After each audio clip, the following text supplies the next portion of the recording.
Hello, everybody. Mike Donahue here and Brian May. Brian's just got back from Arkansas, Brian, didn't you? I did. I just got back from Arkansas, trying to break something riding mountain bikes in Bentonville. Wow, mountain bike riding at your age. God help you. Did you have an Really? ambulance standing by? Well, We all right. have a special guest today. She's piping in already. This Eileen Fires is here, formerly Hey, Eileen, and she's a special guest on our program today. We love having her. How you doing, Eileen? I'm doing very, very well. Good. I'm glad. You're over there in the East Coast, right? Philadelphia Yes, all the area. leaves are blowing all over the place, and Do they turn like they love do it. in New England there? Yeah, Do they? Do they? Yeah. very They turn beautiful. here, but not quite like New England. New England's crazy. I mean, the East Coast it's beautiful, and then it's Indeed. dead. Yeah. Yeah. So we all have East Coast roots here.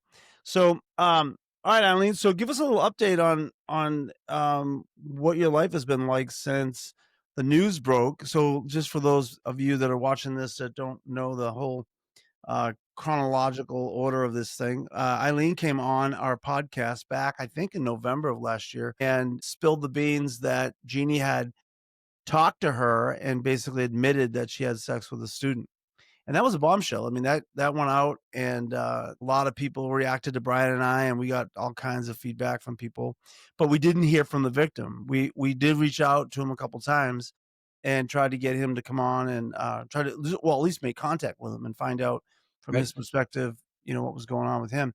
But he did not do that, and it was just one of those. Now that I know what happened, it's kind of a hit or miss thing. He just missed us. I mean, he didn't know we were trying, and so we didn't, and we wanted to be sensitive, so we didn't get too aggressive about it.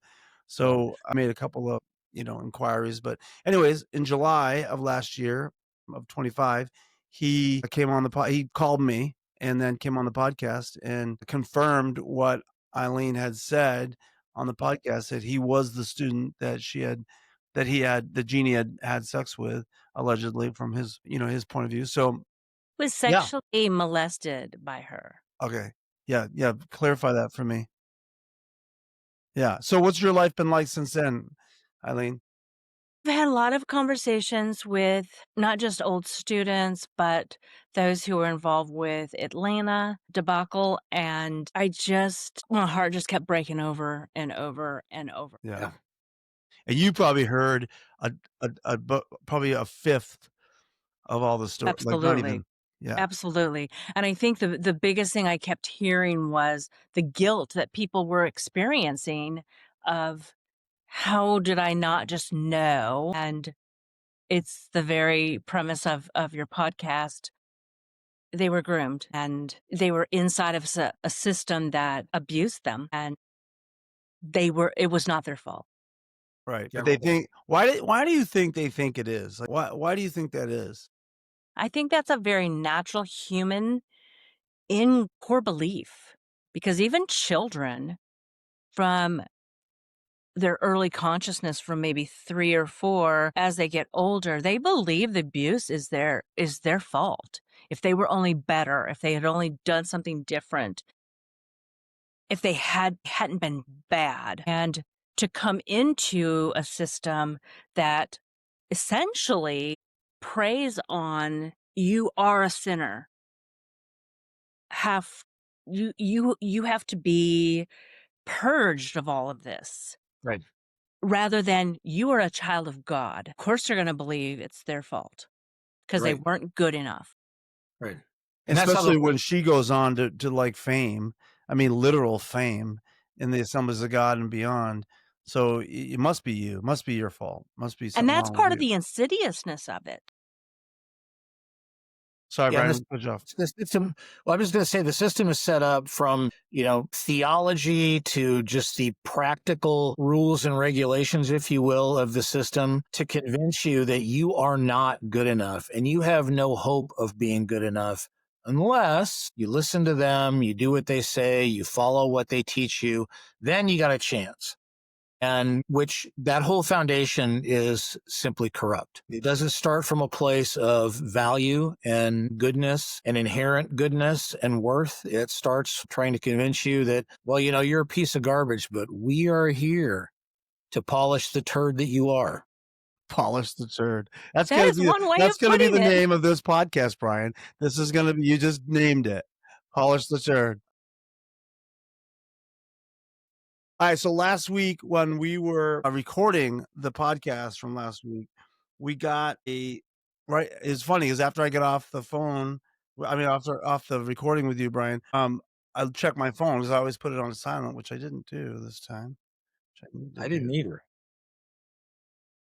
So I was checking it and I got this, and I've talked to this guy and he has given me permission to share this. And he did give me permission to use his name, but I probably won't do that. Just, but I mean, people are gonna figure out who it is. But anyways, but this is a Rockford guy because we were talking about Rockford last week, Eileen, and we were just talking about a little bit about one of Jeremy's groupies apparently has a little uh, vendetta against me, and so we were talking about that, and we'll get into that in in a minute. Um, I just came this, back from Sicily, so that's a big deal. Yep. yeah, mafia, yeah, Yeah. vendetta is that is an Italian word, isn't it? Vendetta, yeah, I don't know if it is, but that sounds yes, like the it. whole I mean, it's almost a spiritual thing there. Is it really? Wow. All right. So this is what this person said. Hey, Mike, it's Nate. I'll use his first name. It's Nate. I just wanted I watched your podcast on grooming with with Sean, which is the podcast that basically revealed that Jeannie had allegedly had sex with the student. He goes, wow, holy shit. The similarities between my experience and his experience with Jeannie is mind blowing. I never did anything sexual with her, but definitely felt like I could have.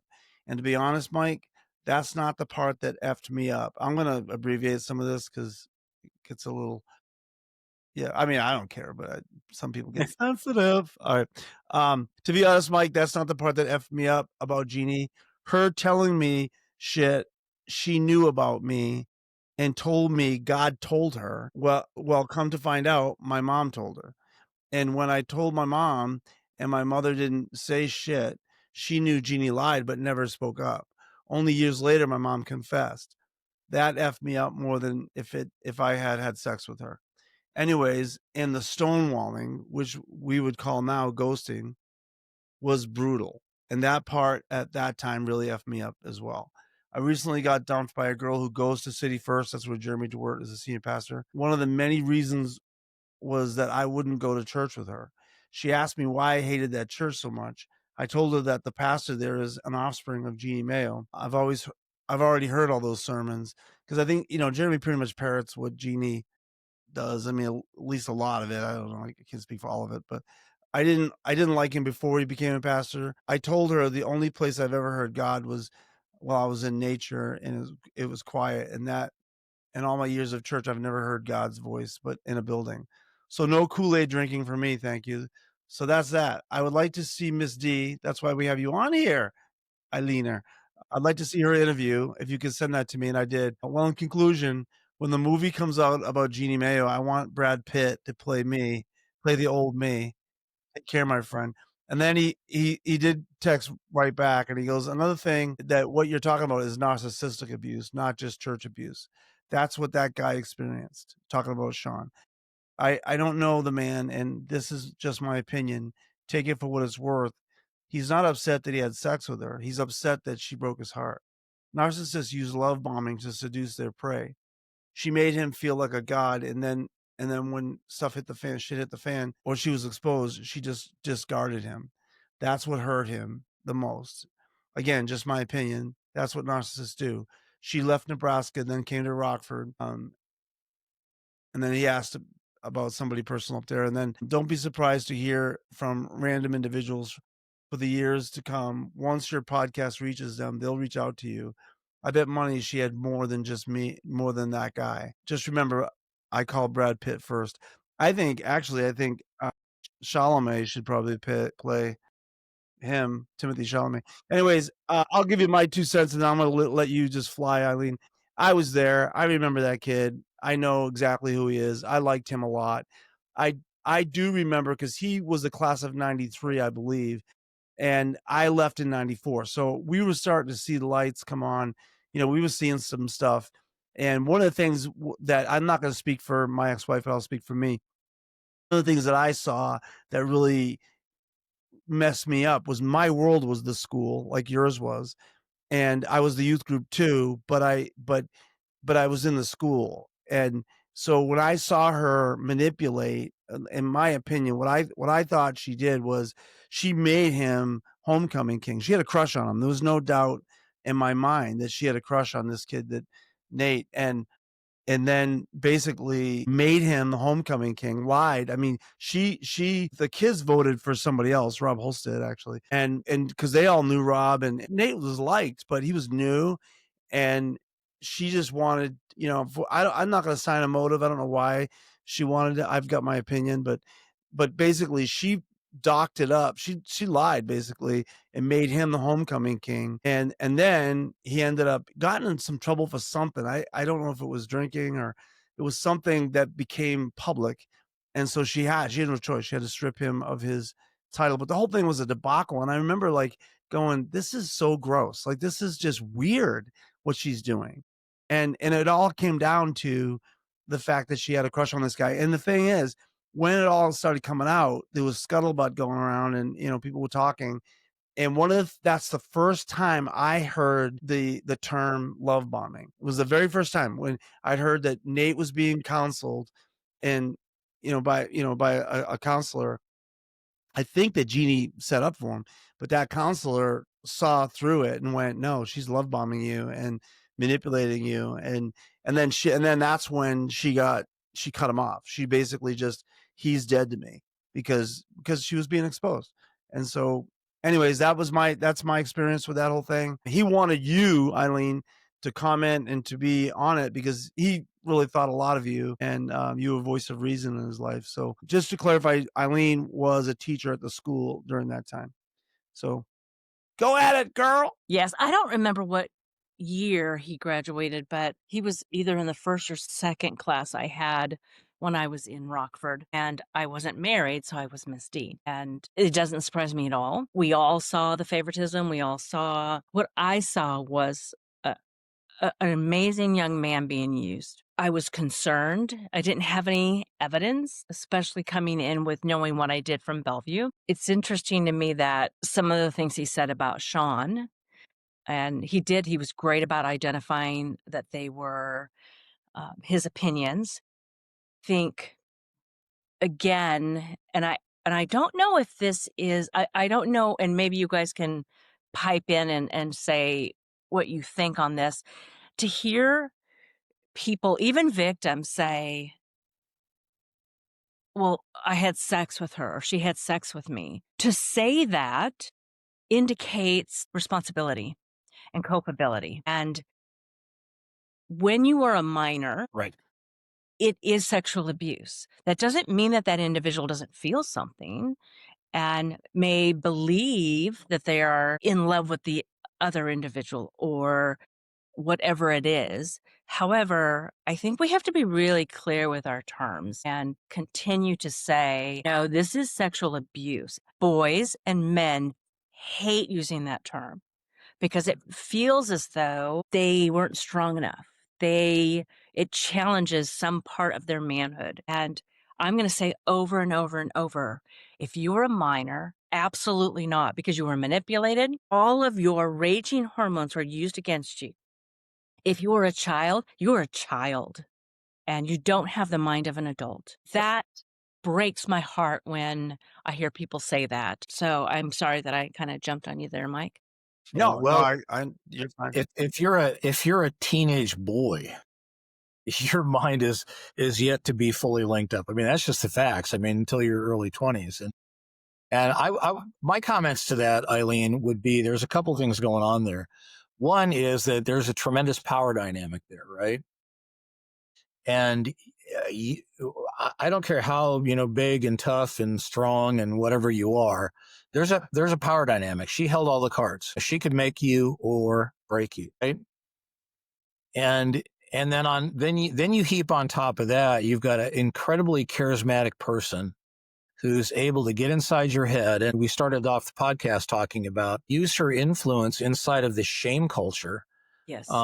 And when you fell victim to that manipulation, I think my take, and maybe you can comment on this, is that even though, as we've well established here, the victim is not at fault, it's abuse. There's an abuser and then there's a victim, and he was decidedly the victim, as was Sean. Inside that culture, one of the levers that they pull, and they pull strong, is the shame card. And so you walk away feeling like you've done something wrong, right? Absolutely. When in fact, as you have established, you didn't do anything wrong. I mean, you're a minor. She's an adult. I think if we could go back to some of the things that Nate experienced, I was pretty close to him. I didn't know some of the things that he just shared with Mike, especially her telling him things about himself and trying to call that a gift of a prophetic gift, word of knowledge, whatever, over spiritualizing something that his mother had told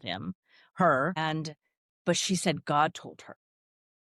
That is heinous. And that is that's beyond manipulative. That moves into a spiritual level. And when you hear somebody read your cards and they tell you that God told them, that seats them in a position of authority that pretty much nobody else in your world is going to have. And so when that individual initiates things that are inappropriate, and it doesn't have to be sexual, then who are you to question? I mean, after all, God told her, right? God speaks to her. He said, I never heard God speak to me in a building. God spoke to her. Again, that creates more of it's not a real power dynamic, but it sets up this, this charlatan sort of power dynamic that, again, when you're a 16, 17, 18-year-old boy and she's the honcho, how are you going to push against that? Yeah, she's the one that has the stamp of approval from God. Like, if you're doubting this, but boom, here comes the God stamp. I know this about you. Yeah. And then using a spiritual gift. This kid grew up Baptist too, by the way. So he probably didn't even grow up in the gifts. I don't know what his church was like, but yeah, I mean, And he that's has, crazy. I mean, I haven't known him since he graduated. He had a heart of gold underneath all I of the love Nate. things. Oh, he's a funny kid. He was funny. Yeah. I'm guessing he still is funny. Smart, super smart. When he goes to a counselor that is recommended by her, which I'm so glad that she did that because I know who he's talking about. And she was an excellent therapist, and she could read Jeannie's cards. And I'm so glad that she was able to speak into his life. However, that probably gave him, truth does this, especially for really smart individuals. It gives them this power to stand up and go, what, this was wrong? Then what else is wrong? And even if it was just in the way he held himself, which I understand because that's what happened with me. And then she began to just push him out of the circle, have nothing to do with him. And she went after his friends and turned his friends against him because that's what she does. Because she can't afford to have any inroads into him. And he was popular. She made him popular. Well, he was already popular. He was already popular. She took that and put gas on it. And then it kind of shot her in the foot because now he's got this popularity. So she has to villainize him. And that's what she did. She villainized him. She made him into the enemy. I remember her talking to me about him and telling me not to have anything to do with him because I was the second in command. So she was making sure, I wasn't, and I had a relationship with him. I liked him, but it was like, yeah. Let me back up and set some context for people here, right? We're talking about a allegedly Christian ministry, an allegedly Christian school.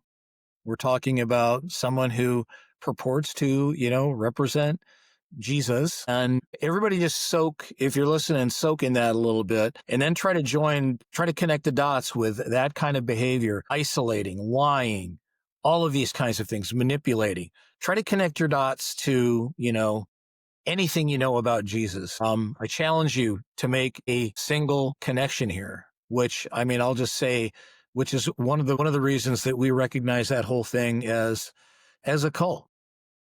Yeah. Yeah, 100%. And that's why, like, hit this guy's girlfriend who, or his ex-girlfriend that broke up with him because he won't go to City First. Sweetheart, if you're watching this, I mean, can you just imagine what this kid has been through? And now you're gonna, criticize him because the person who is in charge of this church now won't come against he won't own up to the fact that Jeannie did these things. He was right there. He was, right there. He was second in command after I left, and saw everything. I know he did. He told me there's no confusion. He knows how corrupt she was. But I was thinking about this today, and I don't want to make this about Jeremy, but I was thinking about how there's only the only play he has, if he's not culpable, the only play he has is to be quiet. I don't know if anything happened between him and Jeannie, but he was Nate. He was Sean. He was targeted just like those other boys. I say boys because Jeremy was like 19 or 20 when she came on the scene, and she targeted him. I know she did. She told me herself that she had a crush on him. She had to go to a counselor just to get over him, which is like bizarre. Like she's in her 50s. And he knew it because I talked to him. I went up there and spoke. I spoke a couple times up in Rockford after I had left, and I talked to him about that. I told him about the counselor, and he knew all about it. So the only thing I'm thinking is the only play he has, if he's not culpable, if nothing happened between them, then he would be able to say nothing happened between, nothing happened. And this is what, and I'm seeing these things that are coming. I'm hearing these things. These Sons of God's taking her papers. These accusations are real. I need to separate myself from her. He hasn't done that. I've given him ample opportunity to do that, and he hasn't done that, which tells me that he may be culpable. I'm not accusing him of anything. I'm just saying that's his only play. Because what if something did happen between them, and he calls it out and goes, "Hey, I'm denouncing my allegiance with her. See some things that are going, that had happened," and then she turns the tables on him and says, "Well, what about this?" And maybe throws him under the bus. I don't know. Maybe that's what he's afraid of. I have no idea what he's afraid of. But if you're a man of truth and you care about these things, you care about people in your town, in your community that have been abused by her, and it's not just Nate. It's like hundreds of people have come forward and said, "I was abused by her," and you're silent about it, Jeremy? Like, what kind of man are you? Like, freaking own up. Something must have happened. That's all I'm saying. That's his only play. And I could be wrong, but I don't understand that. And then meanwhile, this girl is sitting under Jeannie's, this ex-girlfriend of Nate's is sitting under same thing, under Jeremy's leadership going, eating it all up and wondering why he has a problem with that church. Give me a break. Sorry. It Go is ahead. sad. It is extremely sad. And I think one of the things that I always had issue with was when I was in Bellevue, when I was in Rockford, and I tried really hard with my students because I taught Bible and small groups when I was in Bellevue, plus I taught at the school, I never thought it was okay to teach people what to think. It was, let's teach them how to think. Let's teach them how to hear from God. And there are so many different ways. And like he said, he hears him out in nature. That is fantastic. There are so many ways to hear from God. And when we are pushed to only hear him through leaders, how's that any different than, David Koresh. yes, Yeah. Well, as we talked about a couple weeks ago, I mean, one of the sure signs of a cult is that somehow you've got leaders that have special knowledge, have special position, that have knowledge beyond what the normal person can hold. And what that does is it robs people of their God-given agency to do exactly what you're saying. Think for themselves, discern for themselves, find their own path. But again, that's all part of that cult-like control that is in that system, because you and I both know, Eileen, I mean, we taught We wanted kids to think.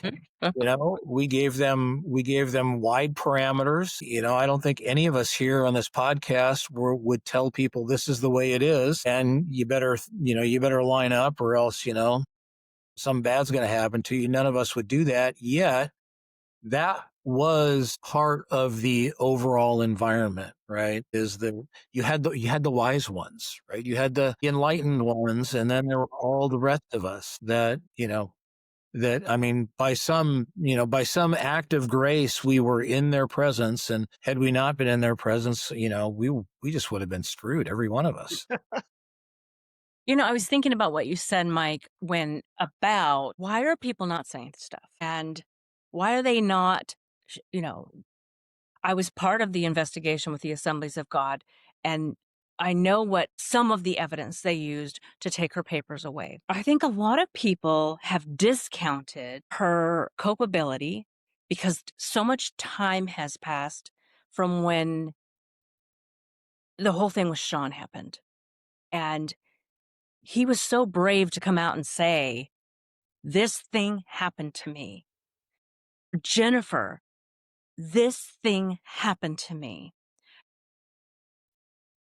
I'm at, and perhaps you've had some, I don't know, to have people that are closer up in time to now come forward and say, this thing happened to me. And I understand why they're not.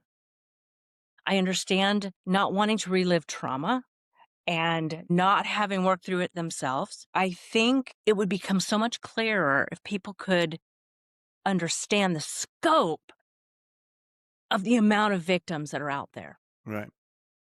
Yeah. And by victims, we aren't simply talking about sexual abuse. We're talking about emotional abuse. We're talking about spiritual abuse. We're talking about the kinds of things that happened to Nate. We're all of those kinds of things are all, we don't want to scale them. They're all serious.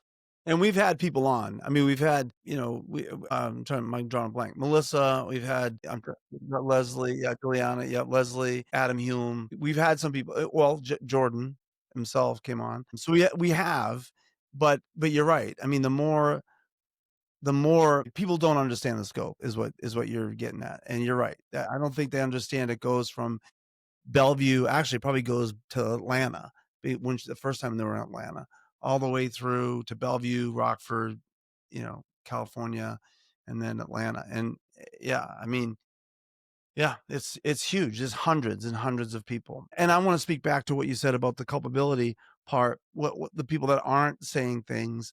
Again, I'm going to say this with Rick, Rod, Jeremy, the Hoyts, they know. And now that it's come out that she is this heinous, they're still silent. And I don't get that. And all I can think of is their only play is that they have to stay silent, because if they're culpable in any way, she's going to call them out. If you know what I mean, if they call her out, they're going to go, well, what about this? Because she has dirt on everybody. She probably has dirt on me. I mean, I don't know. I mean, I've confessed most of it. There was that one night with I'm just kidding. But Stop it. silence. No, I mean, I don't, and I don't care. I mean, I don't care. I don't think there's anything she has on me. But even if she did, I don't care, because I know that I was trapped in a system that I did some things. I mean, you guys were talking about, out of the three of us, Brian, you said this, that we wouldn't do that. Out of the three of us, I probably was more along those lines. I know I used manipulative tactics because that's what I was taught. And I didn't go that far as faking a word of knowledge, I don't think. But you take what you can to manipulate the situation. And that's what made me sick to my stomach. And I got out of it because I could see myself doing that, and I couldn't stand it. And maybe that's their problem. Maybe they're so far into that and so deep into doing those things that they don't, they're in that bubble that they can't see how heinous that really is and how manipulative that is. I don't know. I can't speak for them, but say something, guys. I mean, say something. The Assemblies of God took her papers because of these heinous things she's been doing. And you're silent still, Rick? You're silent. You're silent still, Jeremy? You're still silent, Rod? Come on, Gary. What, you're still silent? What the hell? Yeah, it is going, I've talked about this to some extent, Mike. I mean, I'm not going to hold my breath for any of her enablers. to come forward and say, yeah, we could have and we didn't. I've said it on this podcast a number of times. Um, people could have come out and said, yeah, we were young. We didn't know what to do. We were inexperienced. We were thrust into these positions. If we would have known better, if we would have seen it the way we do today, we would have done something different. We regret it. They could have reached out to the victims and said, we are sorry. We let you down. We failed you. We've heard, for instance, they reached out to Jennifer and said, hey, we're sorry this happened to you. Well, I mean, gosh, pin a human medal of honor on you for being sorry that someone was sexually abused. I mean, that doesn't cost Under you. your watch, by the way, under Gary's watch. You're talking about Gary Hoyt. Under Yeah. his watch. He was the senior pastor when that was happening, or when it was Right. exposed. Because that costs you something to say that. And I don't find it remarkable that these people aren't willing to pay that price. I just don't. And that's a sad statement, I think, about the condition and, the environment that she created and left behind. We talked about it, I think, last week, right? I mean, she created this culture. She brought people up in this culture. She perpetuated that culture. I mean, she infused people, and that continued to go on. And she moved on to the next place and did the same thing. And all of these people operated within that same culture.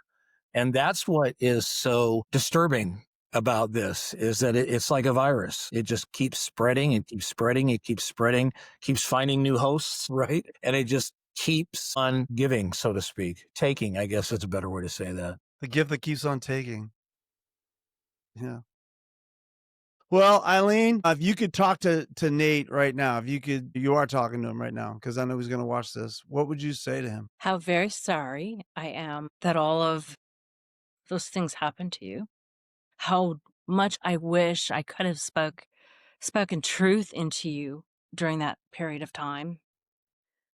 And I would have if I had known. And that God is so much bigger than what happened to you. That place wasn't the only. Was he in there? I think so. There were those of us walking the halls who were in the Holy Spirit. So he was there. However, it's a huge world. And don't let someone who was very important to you in a specific time of your life and who took advantage of you, do not let her rob you of having a rich relationship with God. That's what I want for you so much. And I want that joy and peace and all the things that are promised. And remember back to that therapist who she spoke the truth to you. Saved And your life, probably. Yes. And you may felt like it cost you. It did. Things were taken from you, and you'll not get those back. However, there are good people, not perfect people, but eliminating, and I don't know, you may not have done this, church, fellowship, imperfect people, and the Trinity themselves. Don't lose out on that. Don't let go. Don't let that be robbed of you. Can I just say something as we have a parting shot? For all the Nates out there, no matter what happened to you, right? I mean, there are people, whether it's Jeannie, whether it's people we don't even know their name. All of us, every one of us sitting here on this podcast have stood in those shoes. And we've looked back on our lives and we've slapped ourselves in the head and said, what the hell was I thinking? So true. And because this behavior, this culture is so ubiquitous, that means it's everywhere. And we've seen that. It is. I'm sorry to say this. I'm not being cynical. It's everywhere.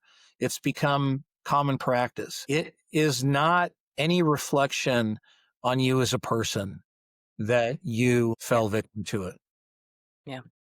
Because we all have. We go into these situations trusting these people, right? Because they say they're the people we can trust. They say that they want our best, and we believe them. And you know what? There's something inherently just good in that, right? So don't feel like you're the only one. Don't even feel like you're unique, because you're not. I'm sorry. You're part of a very large club. So I don't know if that offers it. That doesn't make it any easier or any better. but at least you know that you are not alone. Good word. Yep. And on that, thank you everybody for tuning in. I appreciate you guys being here. I had announced last week that we were going to have Dina Van Sickle on, but she's coming on, but we're gonna wait a couple of weeks because she's in the middle of a bunch of stuff. So we'll let you know when she's coming on. But yeah, we look forward to that. Eileen, we love having you on, and this is not going to be the last time. So we'll see you again. I Good to see appreciate ya. you offering to have me on. All right, see you guys. See ya.